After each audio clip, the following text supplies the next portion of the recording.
Good evening, my local drones. This is Bio Gundam, and I'm back again for another review. So today's masterpiece of a series I'll be reviewing this week is The Irregular and Magic High School. Yay! So my first impressions when getting into the series, it's just like, so in my rookie days, I was looking for something that could scratch my itch for action and social commentary, and during my looking around, I came across The Irregular at Magic High School. And so we've got this an underdog story in a world where magic and science have fused into one, and a lot of people seem to like it. In fact, even the light novel it's based on is doing very well, so what could possibly go wrong? But in hindsight, watching this series is probably one of the biggest mistakes I've ever made in all my anime watching experience, and I'm going to explain right now why. So, story. So in a world where magic and science has come together, where a massive world war took place, which wasn't shown because, that might be too complex to show, or who cares about good storytelling? How about instead we show the adventures of two siblings, a brother named Tatsuya and his sister Mayuki going through one of the 9 exclusive magic high schools, which for some reason has a caste system in place that puts you in different classes depending on your magical ability, instead of actual skill or talent you may actually have. Basically what happens is our sibling duo take this test, with the little sister ending up in the top classes known as the Bloom, with her older brother Tatsuya, who is the main character, being put in the weird cast, who surprisingly possesses skills and knowledge that reach way higher levels than 99% of his classmates. Even those in the Bloom class, who are supposedly the top students, are nothing but mere pebbles when compared to him. So basically this tries to be some sort of underdog story that's trying to do some sort of critique of the negatives of human society, which on paper sounds like a good idea, but it falls apart when your main character is overpowered as all fuck and your content is about as shallow as a kiddie pool. Like, why the fuck would you have a caste system in a magic high school where either everyone comes from powerful magic families or have skills way above the average Joe? So any student that would be going to the school have already proven that they're a cut above everyone else.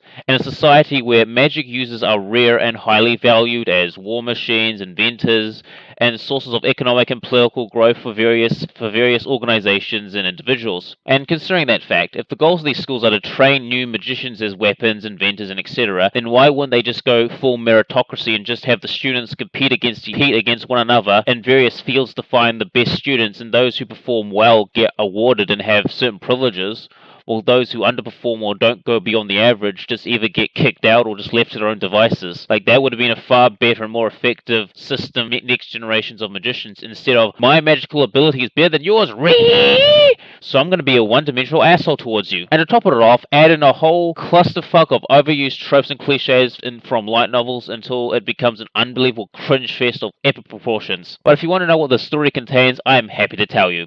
The story, from about 5 to 6 episodes, is about this school class system bullshit, which at face value was kind of interesting and thought-provoking when I first watched it, but when I stepped back and actually thought about it, I realized that the conflict is shallow, and that it's basically the same thing for every theme the show tries to do. At face value, it's good and dandy, but when you look back and think about it, you start seeing these big holes in logic. Back to the story. The rest of the story is basically terrorist attacks, school tournaments, and a bunch of random bullshit that isn't interesting or has any tension to it, especially because the main character can pretty much kill any threat in a split second without much effort. But to make my point more clear, there is one scene where he gets shot straight in the heart and there's blood everywhere. And I don't need to tell you that even if you live past a gunshot to the heart, which is pretty much is unlikely to happen, you would basically die from blood loss if you didn't get to the hospital in time. What happens in the scene is that his sister gets rid of one of his limiters that's holding his power back, and it just gets up no problem at all, even though with all the blood loss. And during the end of the series, he just goes full Jesus Kun mode and blows up an entire naval fleet in a few seconds. So in all honesty, this show's story has failed in almost every aspect it's done. Calling it generic would be an insult, probably would be the understatement of the century. Like, even for an anime based on a light novel, it's horrid. It's almost like the series wants to test the water of how little effort people have to put into their series, while at the same time making tons of money from your bottom-of-the-barrel trash. Like, people think Sword Art Online is bad, but The Irregular at Magic High School just transcends it in sheer shittiness. The only positive I can actually list is that I think the setting is interesting with how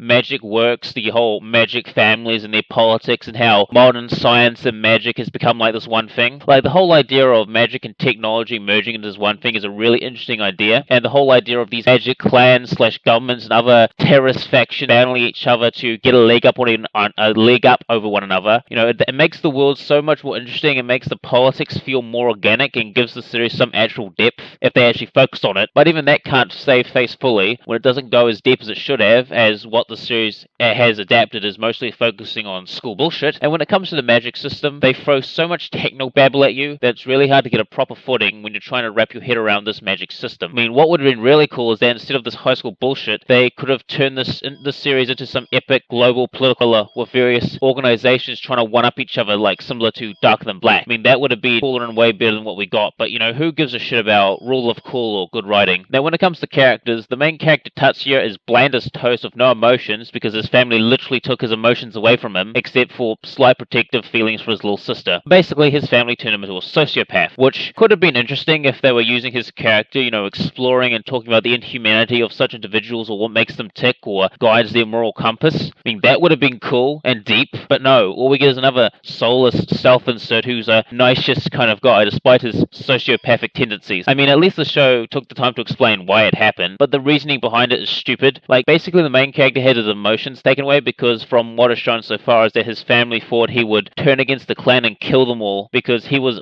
very powerful even as a young boy. And I guess if you're a young child, there's basically a ticking time bomb of magical power and emotions, then it would make sense why his family would want to try and get that under control, or at least prevent the possibility of him losing control of his power and going thermonuclear on everyone's ass. But the logic and reasoning behind it still falls apart when you consider that if he has no emotion, that would mean his mind is mostly running on logos-based thinking, you know, thought process. Okay, so what would actually happen if it became logical for him to turn around and kill his entire clan to reach a certain goal? And because he has no emotions and he doesn't have a bond with 99% of his family because of what they did to him and also the fact they treat him like dog shit, even though he is handsome, smart, owns a very successful business on the side, and is highly trained in various combat skills. Bottom line is this magic family clan, whatever they are imbeciles, because if they thought taking his emotions away would make him easy to control and he'll never turn against by how they treat him, they are dead wrong, because there is such a thing called psychopaths, sociopaths, who in layman terms have very little emotions or empathy for others at all, and have no problem killing people at all. And even though Tatsuya isn't really malicious in most of his actions, you can't forget the fact that in this series alone,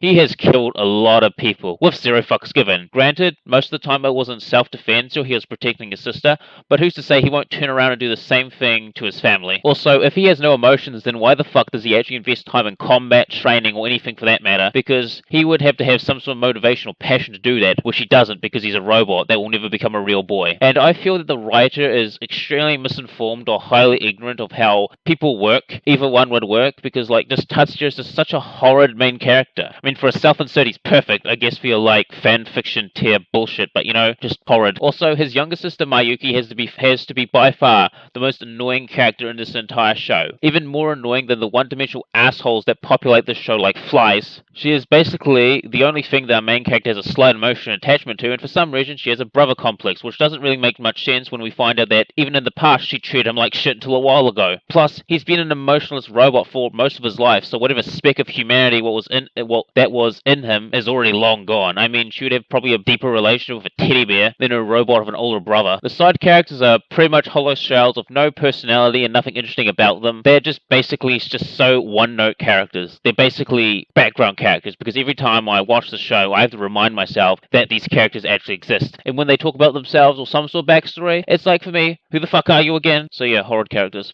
Now, when it comes to art, the animation was good, backgrounds are kind of average. It has some very bright colors which helps add to the sort of the magical abilities that go on in the series, and it has some very nice CGI animation. And considering Japan's track record for CGI and anime, this is quite impressive that it looks nice and doesn't clash with the 2D animation. The art style though is generic as fuck. The character designs look so plain and hollow. It's basically a copy and paste from most light novel series, which I think was a missed opportunity when you have a series of magic and advanced technology. Like, you could have made things so much cooler than they actually were. But I will say that the magic weapons do look cool. It's just I wish the character designs were just as cool as the weapons. I mean, they have magic guns and swords that glow. I mean, that does look pretty sweet. Now, when it comes to sound, the first OP, well, has an okay beep and has this sort of tech pop vibe to it that fits the series quite well, but I find it very bland and lacking punch, and it feels like like a very standard issue anime opening. The second opening, though, is a lot better, and even though it's nothing spectacular, it is a lot nice to listen to when compared to the first opening. And the first ending song, while easy on the ears, I don't give a fuck about in the least, and the second opening has a nice beat to it, but nothing really noteworthy. Overall, it's nice to listen to, it's just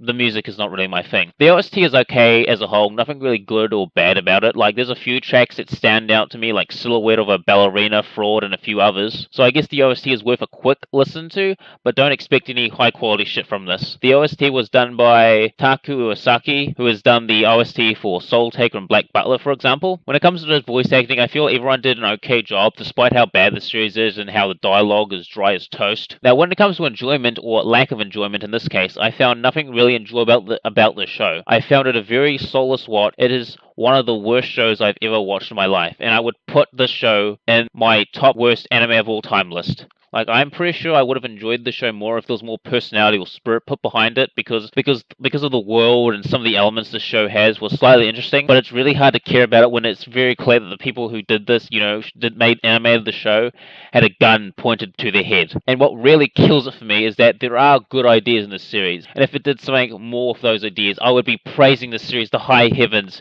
and tell people to read the light novel, manga, and support the writer, but I can't support this product, and for the love of God, please don't let this be the standard for anime based on light novels, because if that's going to be the case, then that's a very dark day for the medium. So overall, in conclusion, there is no way in hell I would recommend this to anyone under any circumstance. Even my worst enemy, I wouldn't show them this trash to them. If you're new to anime, don't waste your time on this show, because you're going to look back on it and realize you wasted your time, and that you could have watched something else that you would have enjoyed 10 times better than this. My advice, just pretend this doesn't exist. Hell, even Madhouse, who did the anime, pretend this doesn't exist as well. The only reason I can see people watching this is that the music is passable and the visuals look very nice, because story and characters are pretty much non-existent. If you like the idea the series has, you're better off watching Failed Knight, Assert Magical Index, or Strike the Blood, because at least those series are honest with themselves and do something with their ideas, and most importantly, they're fun. So that's the end of the review. This is Bio Gundam. Thank you for listening, and see you later. This is Bio Gundam signing